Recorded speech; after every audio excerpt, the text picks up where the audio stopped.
Rahayu,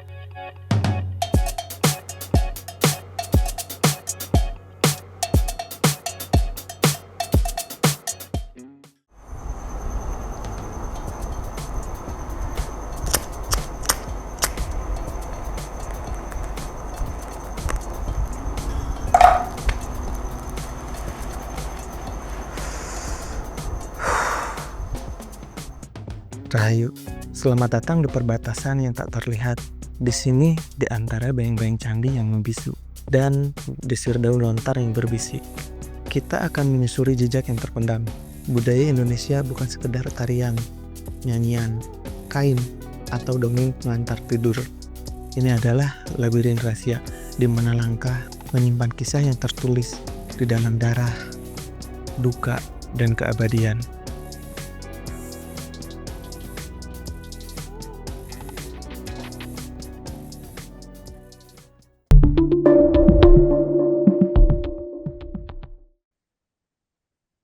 Rahayu, selamat malam, selamat siang, selamat pagi, selamat sore, kapanpun kalian mengakses video ini. Rahayu, ketemu lagi sama kita ya, Kang Dian, di diskusi Ya, misal santuy ya, diskusi santuy. diskusi santai, Biasa ya, santuy. biasa kita itu akan membahas tentang apapun itu, tentang budaya, teknologi yang berkaitan tentang ajaran leluhur Nusantara gitu. Khususnya mungkin ya Siap, di bisa. Sunda. Siap. Ya. Kang, gimana kabarnya Kang? Sehat, sehat. Sewalarna kumaha ada mang, bisa. Iya, sehat dong pasti. Lancar Tuban, Oke di Kang, Tuban lancar. lancar. Lancar wae di Tuban mah tuh. Mantep. Oke Kang, mungkin bisa lanjut ya. Saya itu masih penasaran dengan pembahasan yang kemarin itu loh, tentang masalah metodologi penelitian. Kan Akang sendiri itu menyenggol lah, katakanlah menyenggol tentang dua teori, bahwa di ajaran leluhur kita itu menggunakan logik dan rasa gitu. Nah, itu jika jika dijelaskan lebih lanjut itu lagi, itu seperti apa? Ya, sebetulnya eh kayak variasi keilmuannya itu nggak hanya menggunakan mantik, logika, atau penalaran secara rasional. Terus ada lagi satu teorinya lagi yaitu tentang rasa, rasa sejati yang Oh, ada di diri kita gitu. Terus, oh, nah, kebanyakan kan orang-orang zaman sekarang jadi mengamati atau menganalisis hal tersebut, mengenai rasa tersebut, sering disangkut pautkan dengan istilah mistis, mistik, dan sebagainya. Seperti mungkin tidak semua orang percaya akan pengalaman spiritualitas, pengalaman astral, atau pengalaman yang sifatnya keruhanian. Nah, kan oke. mungkin di istilahnya apa ya, kalau di dalam lingkup ilmiah mengenai penjelasan secara ruhani itu kan sulit untuk digamblangkan, dijelaskan secara saintifis seperti apalah. Gambarannya, rasa sejati itu kan sebetulnya konsep dari suatu kesadaran. Gitu Kang Isal. Jadi kalau di Sunda kan istilahnya lebih mengembangkan pengaktualisasian dirinya itu antara lahir dan batinnya kok dikombin atau dikombinasikannya itu tidak istilahnya jomplang salah satunya, tapi seiring atau sejalan seperti itu Kang Isal. Oke, oke. Iya sih Kang ya, bisa dikatakan tentang apa ya, teori rasa gitu.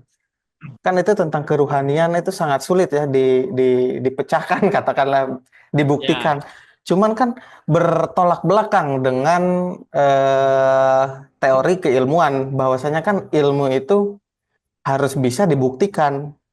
Nah, bagaimana untuk kita berargumen, katakanlah bisa, argumen kita itu bisa kuat dengan teori rasa tersebut, itu seperti apa? ya, ya. Ini Kang Isal, ini sebagai apa ya, pemantik atau triggernya. Oke, oke. Leluhur leluhur kita kan ini ucapannya seperti katanya ya, cenah leluhur orang makan baheula bisa mempunyai keilmuan eh, apa-apa gitu, mempunyai kemampuan apa gitu kan, banyak macamnya. Seperti dongengnya kan Hmm, bisa, kalau zaman sekarang legengnya kan bisa teleportasi, terus telepati, komunikasi jarak jauh, terus telekinesis, menggerakkan oke. benda tanpa menyentuh dan sebagainya. Nah, hal-hal Hmm, seperti itu memang kalau kita kupas melalui panca indera atau penalaran akal sehat itu kan gak mungkin gitu. Asa masuk di akal lah Kang Isal juga gitu. ah, Cuman ah, kalau berbicara tentang keilmuan Sunda tidak hanya berbicara tentang teknologi yang istilahnya bersifat kasar, tapi ada yang teknologi yang bersifat halus tadi. Jadi contohnya seperti dulu kan eh atau kemarin-kemarin Dian pernah sharing berbagi pengalaman ketika berkunjung ke situs Cagar Budaya atau Megalitik Gunung Padang. Di sana kan ah, oke. istilahnya Gunung Padang itu sebetulnya kan tidak dibuat oleh makhluk alien gitu dengan teknologi yang gimana kan di zaman dulu gitu, sehingga Hmm, tersusunnya bebatuan dan sebagainya. Tapi kan itu pasti menggunakan eh menggunakan kekuatan daya fisik juga pasti, dengan keilmuan, dengan hmm, matematika dan hitungan dan sebagainya gitu. Ada eh, ilmu ruang bangunan dan sebagainya. Terus ketika kita berbicara keilmuan yang satu lagi menggunakan rasa, karena kan kalau rasa itu istilahnya memang secara statistik atau hitung-hitungan untuk mengukurnya itu kan alat alat tesnya itu, alat ukurnya seperti apa mungkin tentang rasa itu kan masih masih bingung juga untuk orang-orang untuk membuat alat tes untuk mengukur rasa misalkan. Tapi oke. contohnya kayak gini, ini yang sederhananya dulu ya. Jangan Hmm, berbicara keilmuan leluhur urang gitu nu. Baheula makan anggap sakti we gitu. Terus hmm, zaman sekarang kan dianggapnya sakti itu hanya dongeng, hanya mitos, terus hanya bualan, hanya halusinasi aja gitu, hanya dongeng untuk hmm, anak-anak atau gimana gitu. Tapi kita kita dongeng rasa yang sederhananya kayak seperti ini. Kang Isal bisa nggak menjelaskan definisi rasa ketika memakan gula, ketika memakan uyah yang asin, ketika memakan hmm. cengek, cabai Cabe yang ya. pedas. Coba Hmm, Kang Isal bisa nggak menggambarkan atau istilahnya mentransfer keilmuan untuk dijelaskan bahwa ketika memakan garam, memakan gula dan sebagainya, Kang Isal bisa jelaskan nggak? Paling mungkin kalau misalkan makan asin, makan asam, ekspresinya aja kan yang misalkan asam nih, makan asam. Kayak peperdean gitu kan. Itu Pemberdayaan aja. ya, ya yang sederhananya kan kayak gitu. Itu teori Hmm, atau hal yang dasar aja gitu mengenai rasa. Kayak tadi itu hmm. gimana kopi atau coklat itu gimana rasanya? Pahit kah atau manis kah? Kan kita sederhananya hanya bisa menjelaskan bahwa ketika saya minum kopi itu, oh rasanya kayak gini, gini, gini. Tapi kan untuk kadarisasi, untuk mengukur rasa, tingkatan rasa itu kan sulit untuk dijelaskan berupa verbal atau tulisan mungkin. Nah, eh, kembali lagi kepada rasa tadi, jadi istilahnya keilmuan yang satunya ini berupa sense atau kepekaan batin ini. Ya intinya ketika sering dilatih, sering diolah dan sebagainya mungkin akan membuka cakrawala-cakrawala yang belum bisa dibuka oleh orang pada umumnya di zaman sekarang gitu mengenai anatomi rasa, mengenai batinnya itu. Nah gitu Kang Isal. Jadi kita berbicara yang sederhananya dulu gitulah tentang rasa itu, jangan jangan Oke. ngawang-ngawang ngawang-ngawang kemana gitu kan, ke diri aja dulu, Ah, ke ah. diri pribadi itu Kang Isal. Nah, oke Kang, saya sedikit ke-trigger nih tentang rasa tersebut gitu kan. Karena ya sejatinya rasa itu kan eh, rahasia, paling rahasia gitu. Soalnya kadang ketika saya minum gula lah, minum gula manis. Akang juga minum gula, sama manis. Tapi kan definisi takaran manis untuk pasnya itu kan tidak bisa sama gitu kan. Mungkin yaitu ke pribadi orang-orang yang tersebut gitu kan. Makanya Kang Dian tadi bilang bahwa harus dilatih gitu untuk konsep rasa ini. Terus Kang, saya juga ingin membantah sedikit bahwasanya kan pandangan orang-orang sekarang itu bahwa leluhur kita ya apa mistis dan lain-lain gitu kan hanya sekedar dongeng, hanya hanya sekedar klinik dan lain-lain. Kan terbanding terbalik ketika apalagi tentang hitungan gitu kan. Kan dasar-dasar hitungan itu rumus-rumus itu dari hitungan katakanlah matematika dasar dan lain-lain. Sedangkan terkenal bahwa di Tatar Sunda di Nusantara itu mempunyai penanggalan sendiri gitu. Malah kalau kita berbangga diri bisa dikatakan mengklaim tertua gitu kan, penanggalan tertua kan itu melewati hitungan-hitungan pasti kan. Jadi kan itu salah satu contoh bisa membantah bahwa leluhur kita itu hanya sekedar cerita-cerita halusinasi saja gitu. Ya, Nah, lanjut lagi Kang Dian.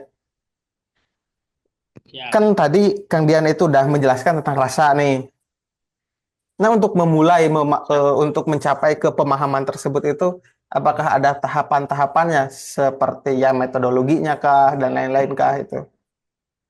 Seperti apa? Ya, eh, kalau untuk metodologi, kalau di Sunda memang, memang ada ya sejak lama juga. Eh, untuk kelengkapan dan sebagainya, mungkin itu tergantung di daerah, di daerahnya, di daerah geografis Kasundaan atau Pasundaan itu di mana gitu. Untuk penyebutan metodologinya itu. Kan untuk hal yang sederhananya itu, orang Sunda kan sering, sering mungkin orang Sunda zaman dulu khususnya mendengar Oke. istilah silib, siloka, simbol, sasmita, sunyata mengenai itu kan. Itu kan tingkatannya ada kalau nggak salah itu ada berapa ya? Eh, 8 gitu kalau nggak salah ya. 8. Jadi kayak sindir, sampir, silip, siloka, Silip siloka sandi, ya. sandi, sandi simbol, Simbol. sasmita, sunyata gitu. Ah, oke oke. Jadi ya kurang lebihnya itu tingkatannya metodologi yang sering dipakai orang Sunda itu seperti itu.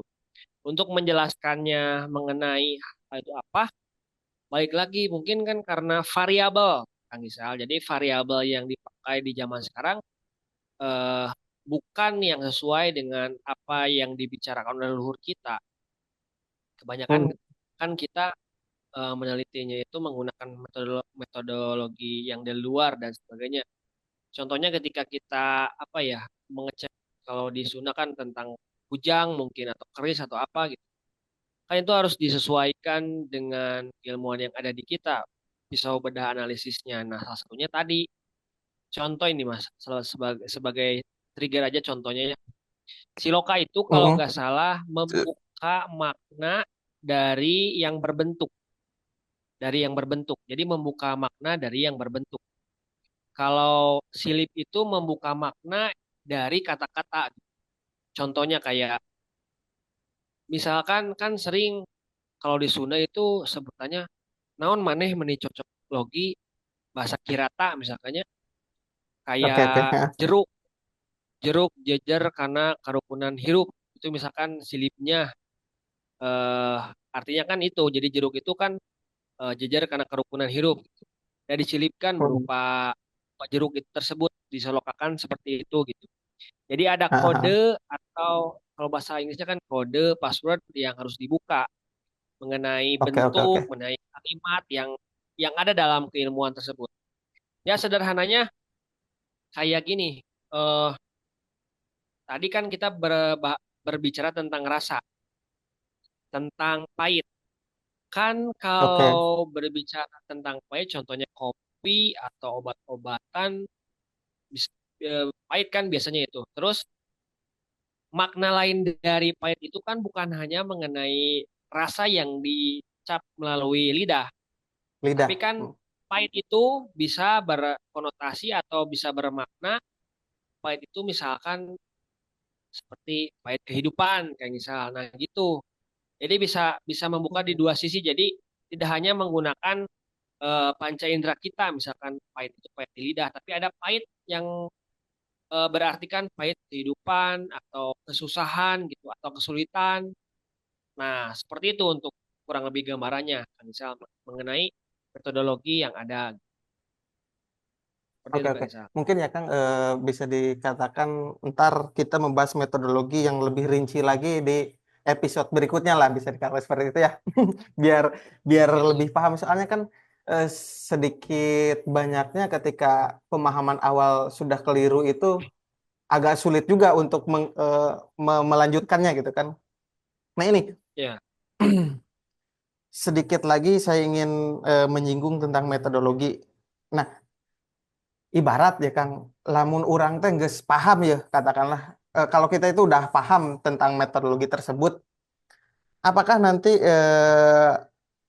contohnya kejadian seperti bisa telepati lah, kan telepati itu untuk zaman sekarang seperti hal yang tidak masuk akal gitu kan, berkomunikasi jarak jauh.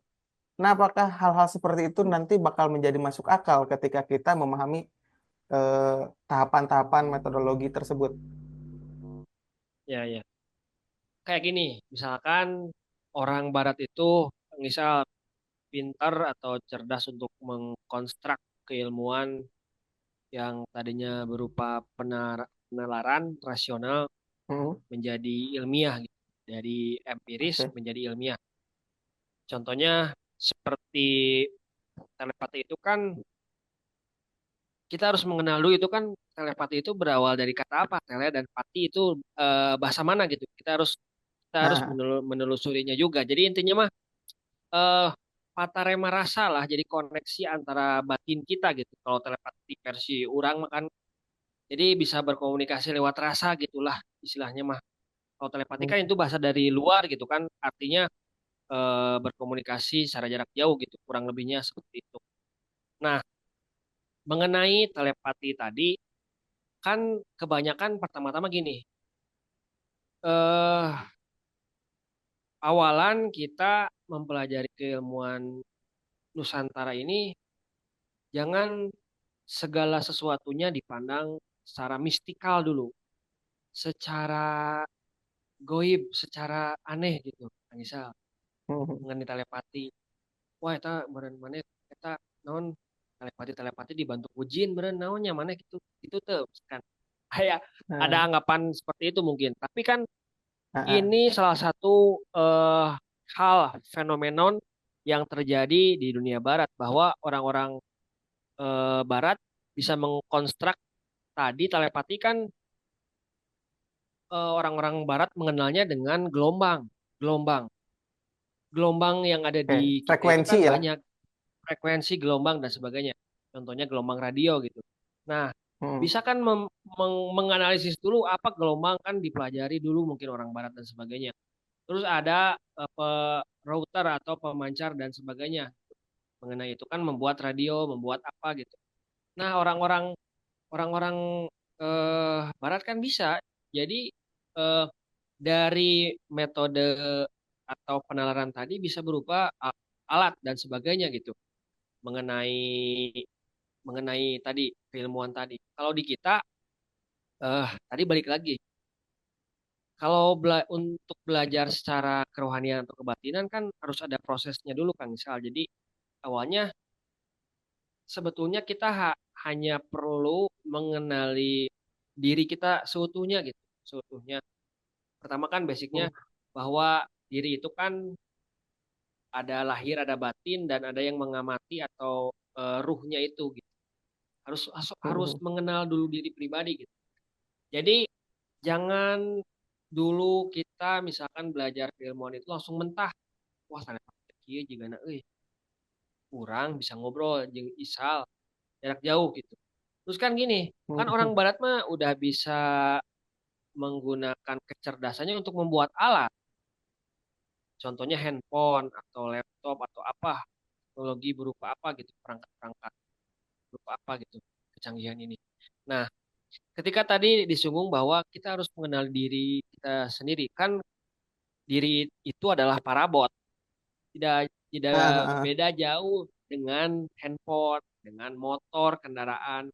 Diri itu kan alat, diri itu kan kendaraan. Nah, orang-orang zaman dulunya pasti karena eh, sudah bisa mengenal tadi frekuensi yang ada di alam semesta ini, ya ya tentu bisa bisa apalah menjelaskan dengan sudut pandang mereka gitu mengenai keilmuan ini. Terus oke. apakah mungkin kita bisa mempelajari keilmuan tersebut? Ya tentu bisa kalau kita kita mau mempelajari hal tersebut mah. Ada keinginan ya. Cuman cuman yang jadi pertanyaan gini, kan sekarang kan misal kalau ngobrolin telepati, teleportasi, kalau ngobrolin telepati kan udah ada handphone kan misal. Jadi terus apakah kita perlu mempelajari hal tersebut kembali? Ya, gak Terus perlu, kita gak perlu, gak belajar, perlu lah. terus ada teleportasi gitu ya, berpindah ruang Nah, gitu dan sebagainya. Kan sekarang udah ada pesawat terbang yang cukup cepat gitu untuk kita mengakses berpindah tempat dari A ke B gitu. Cuman yang jadi pertanyaannya seperti ini. Jadi hal-hal keilmuan zaman dulu itu kebanyakan orang juga memandangnya mistik. Jadi selalu dihubungkan dengan mistik. Jadi hal tersebutnya tidak apa ya, tidak tidak menggunakan seutuhnya penalaran gitu atau kesadaran. pengarang. Atau inilah poin-poin intinya. Sebetulnya keilmuan itu harus harus kita bisa merasakan dulu ya, nuka saksi, nuka rasa, nu nyata. Jadi harus kita bisa merasakan secara empirisnya seperti apa, secara rasionalnya seperti apa gitu kan misal. Terus diilmiahkan itu kan dinyatakan gitu. Cuman dinyatakannya itu metodologinya kan berbeda-beda sesuai dengan Oke. mata mata mata pisau atau bedah analisis yang dipakai. Jadi intinya semua teknologi, semua penemuan dan sebagainya itu kan berawal dari pikiran kita dulu, dari pikiran penalaran kita kan, terus kita beraksi gitu, berubah jadi bertransformasi dari Menciptakan ya. pikir ya menciptakan mengcreate apapun gitu. Nah, itu jadi poin intinya sih keilmuan apa-apa dulu coba pelajari dulu, jangan jangan asal judgement ah ini sesat, ah ini klinik, ah ini mistis gitu. Tapi coba pelajari dulu lebih mendalam. Mungkin kita tidak tahu mengenai keilmuan itu, tapi orang lain tahu gitu, bisa menjelaskan dan sebagainya gitu. Ada yang hal yang bisa dijelaskan secara empiris, ada yang bisa dijelaskan mungkin secara rasio, ada juga yang bisa Nah, dijelaskan secara tadi kesadaran kita, secara rasa kita gitu kan Isa. oke, oke, oke. Ini Kang, sedikit. Saya ingin bercerita sedikit ya. Saya juga kan pernah nih mendengar di kesepuhan bahwasanya tentang telepati. Oke lah, mungkin zaman sekarang itu menggunakan handphone lah ya kita bisa bisa berkomunikasi jarak jauh. Namun saya pernah mendengar dongeng orang tua dulu gitu katanya, kenapa konsep telepati itu dulu bisa terjadi? Malahan ini sudah bisa diilmiahkan katanya gitu.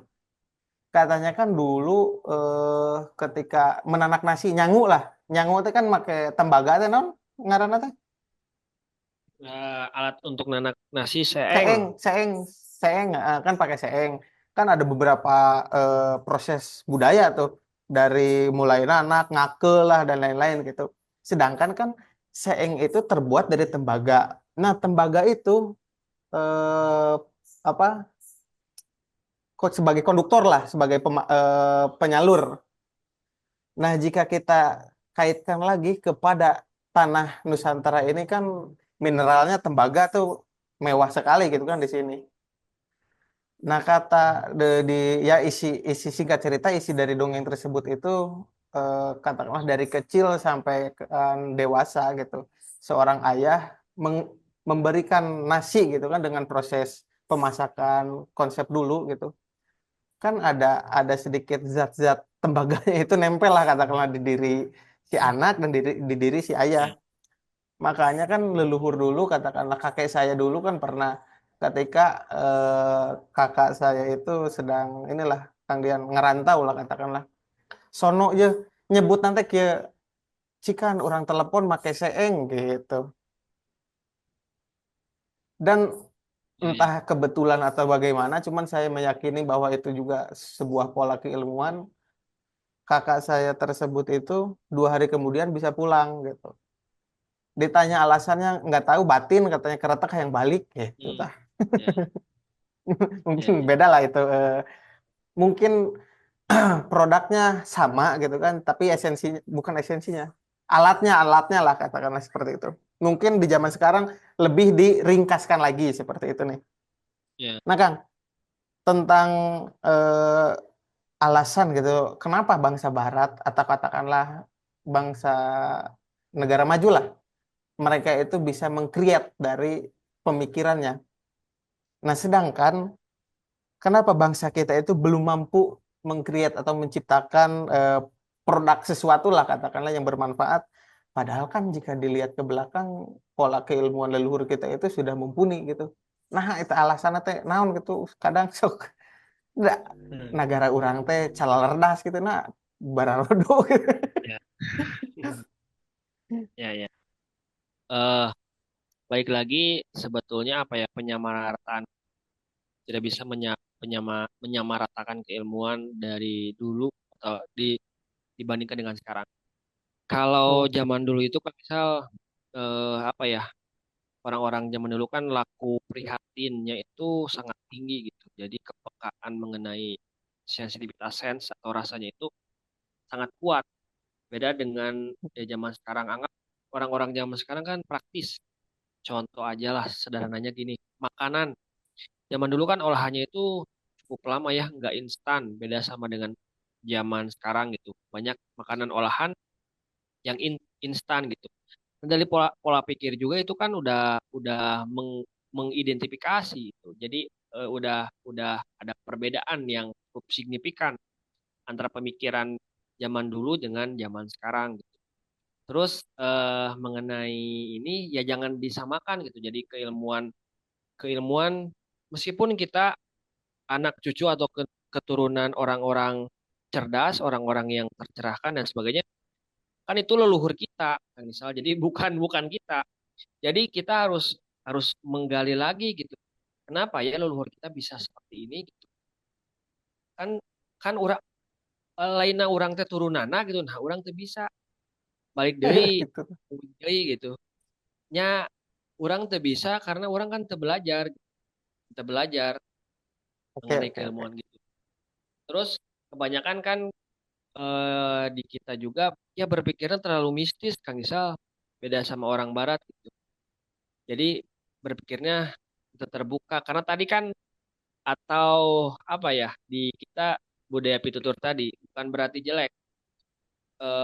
Seringnya budaya pitutur budaya budaya budaya lisan pun ada kan budaya nulis ada beri di Hmm. lontar-lontar di candi kan ada tulisan-tulisan tulisan dari kita sebagai pujangga ilmuwan sastranya gitu.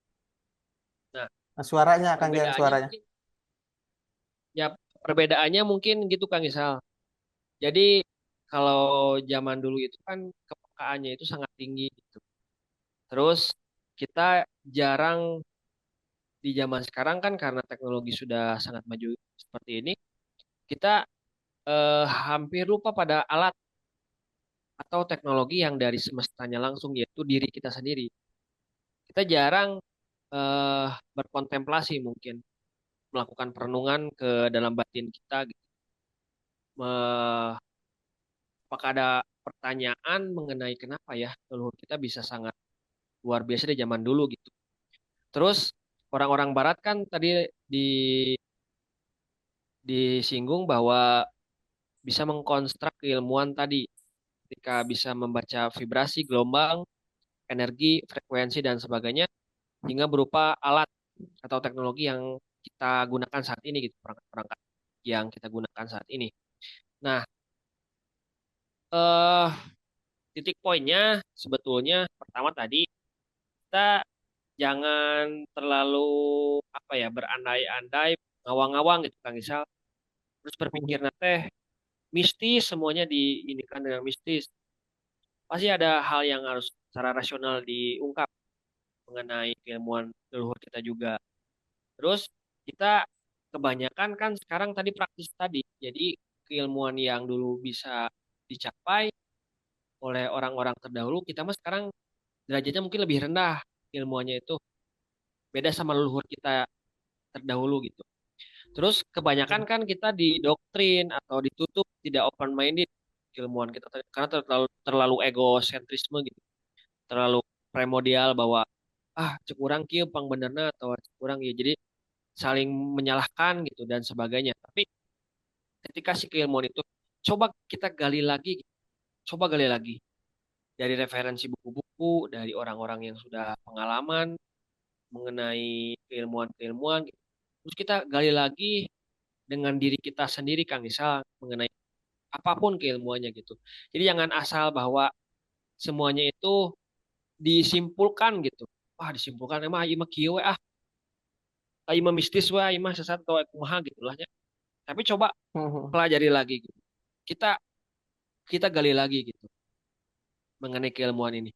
Kan semuanya semua keilmuan sebetulnya bisa bisa dipelajari kan. Misal mau belajar bahasa, mau belajar teknologi, mau belajar matematika, mau belajar apapun bisa dipelajari asal runut gitu, asal tahu basicnya dulu, pengetahuan umumnya, sering berjalannya waktu kan ada peningkatan gitu.